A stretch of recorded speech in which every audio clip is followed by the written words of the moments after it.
তো গাইস তোমরা সব কেমন আছো? আশা করি ভালো আছো। তো আজকে আমরা চলে এসেছি ঘরের কাছে। তো আমরা এই যে তিরপাল নিয়ে চলে এসেছি।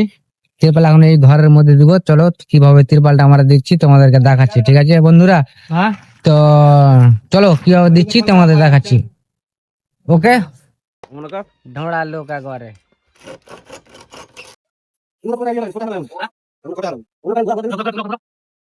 তো গাইস দেখতে হচ্ছে আমাদের এখন ঘর কমপ্লিট হয়ে গেছে। তোমাদের ঘরটা দেখাচ্ছি, ঠিক আছে? কেমন লাগছে বলবা।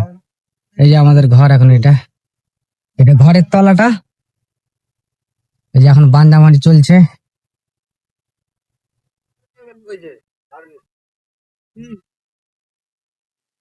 এই যে আমাদের টোটাল ঘর এটা। তো গাইস ঠিক আছে, তাহলে চলো আমাদের ঘর বানা তোমাদের কমপ্লিট হয়ে গেছে, আমাদের আর কিছু লাগবে না। তো আশা করি ভিডিওটা ভালো লাগবে তোমাদেরকে। ফুল ওয়াচ টাইম ভিডিওটা দেখবে।